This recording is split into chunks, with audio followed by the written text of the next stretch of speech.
Desde chicos, nuestros padres nos enseñan a no jugar con la ouija. Lo que para unos es solo un juguete, para mucha gente mayor es algo a lo que se le debe tener mucho respeto y mantenernos alejados de dicho tablero. Un conocido de nombre Eric González nos hizo el favor de contarnos y platicarnos su anécdota, algunos hechos que le sucedieron al tener contacto con dicho objeto y que ahora le hacen saber que jugar con esto no es para nada una buena idea. Y esta es su historia. Cuando iba en la secundaria, llegó un compañero al que llamaré Mario, con una tabla ouija. No recuerdo si nos explicó cómo la obtuvo.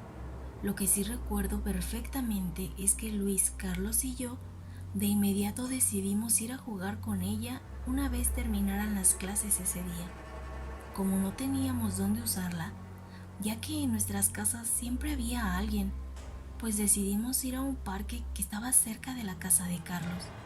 Era muy raro ver niños jugando ahí. El parque estaba pequeño y los juegos bastante descuidados. Una vez ahí, nos sentamos en unas bancas y pusimos el tablero sobre una mesa de concreto. No teníamos idea de cómo se jugaba, así que cada quien puso su mano derecha sobre el puntero movible. Comenzamos a hacer preguntas, pero no pasó nada. Así fue un rato y no logramos que se moviera. Mario la guardó y cada quien se fue a su casa.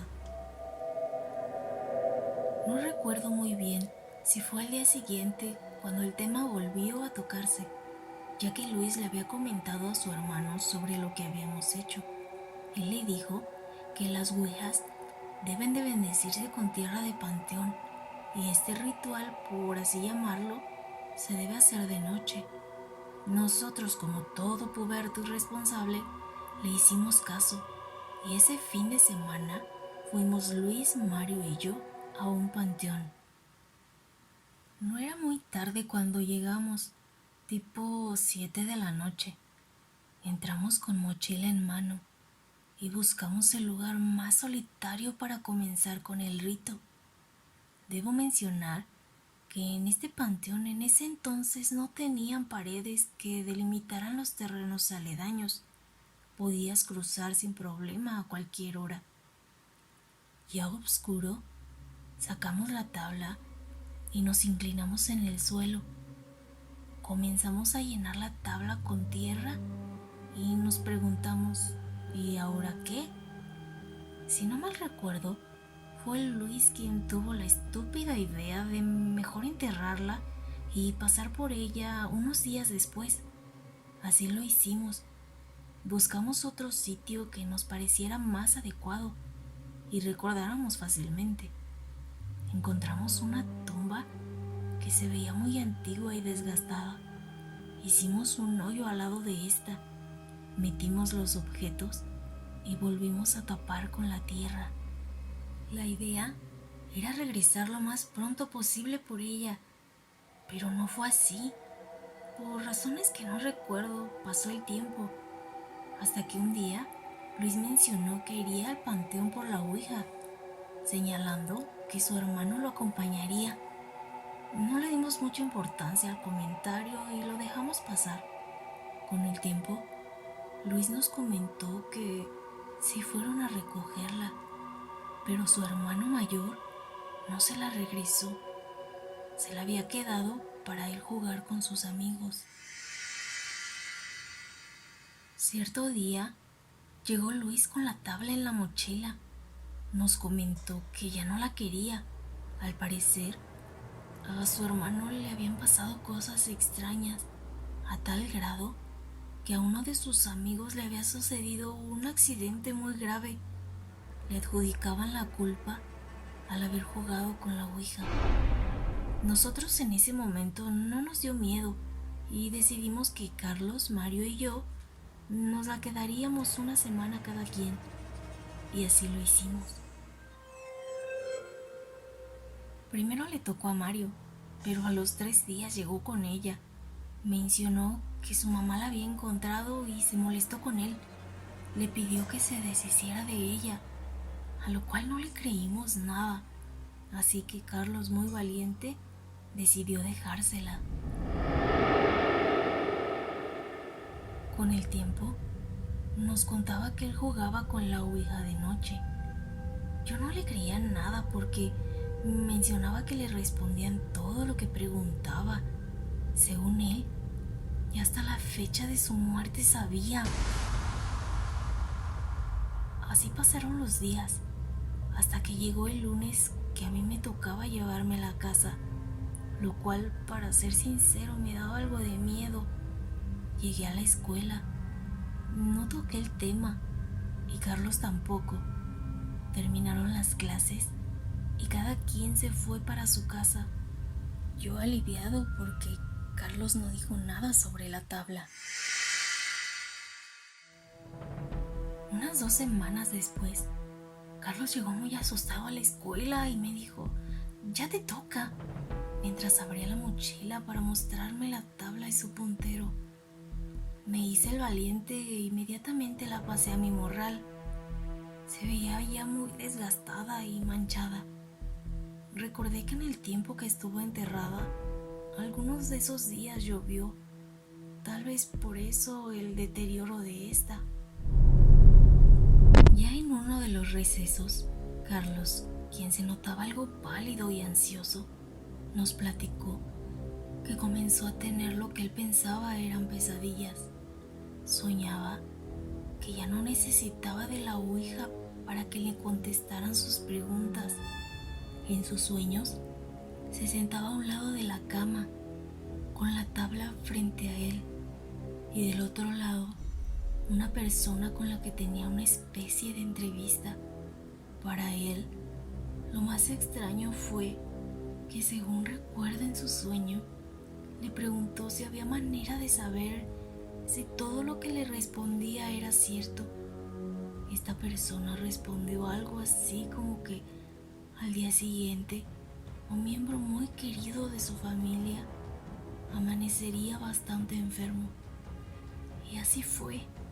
Al parecer, su mamá despertó con vómito y un malestar en el estómago que la tuvieron que llevar al hospital.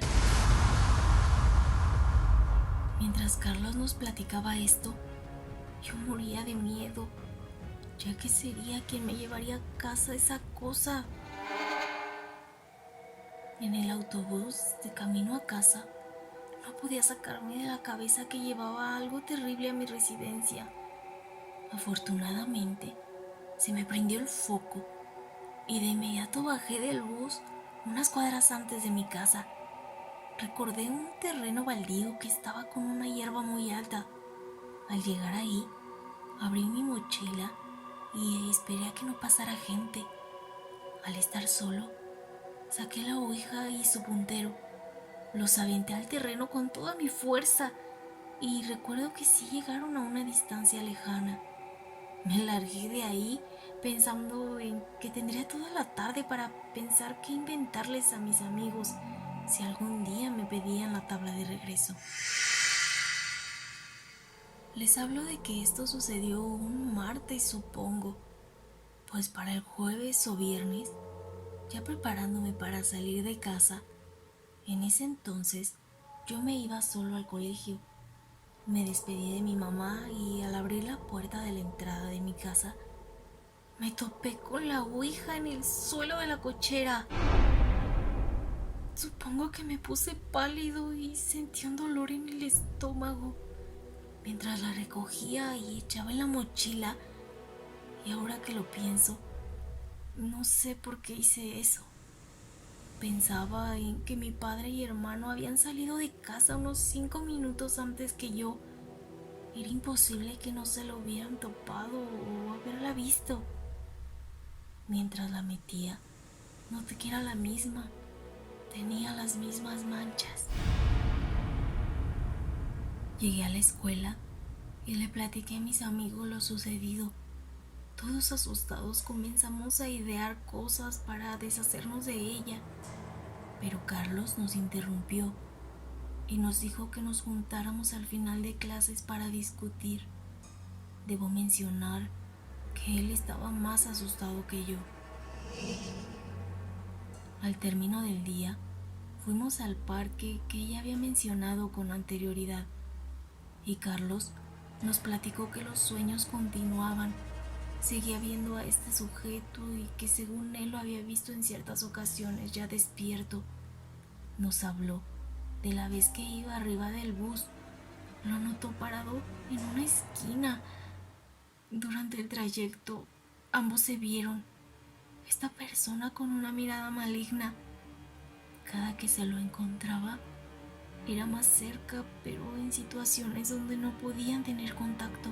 Es decir, lo notaba en la parte alta de algún edificio o a lo lejos entre la muchedumbre, asomándose por ventanas de casas abandonadas y cosas por el estilo. Asustados, lo que nos pareció la mejor idea fue ir a una iglesia y platicar con algún padre. Así lo hicimos esa misma tarde. Nos reunimos en el centro de la ciudad, en el jardín principal para ser exactos. Los 4 fuimos a una iglesia donde recordamos que por la tarde hacían confesiones. Llegamos y efectivamente había 2 sacerdotes. Esperamos a que alguno de ellos terminara y lo abordamos de inmediato. Para no hacer el cuento largo, le platicamos lo que nos había sucedido y le mostramos la tabla. Obviamente, nos dio un regaño terrible. Nos pasó a una habitación y nos hizo rezar mientras él salió. Cuando regresó, traía consigo un balde de metal, de esos donde tienen agua bendita. Tomó la tabla y la puso en el suelo.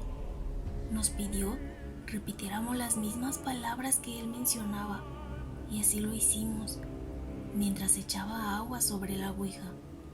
Salimos de la habitación y nos dio un sermón sobre las cosas que no debemos hacer. La tabla la dejamos con él y afortunadamente no volví a saber de esa cosa. Carlos se hizo muy católico desde ese entonces. Asiste seguido a la iglesia y va a retiros espirituales. De mis otros 2 compañeros no volví a saber. Cada quien hizo su vida.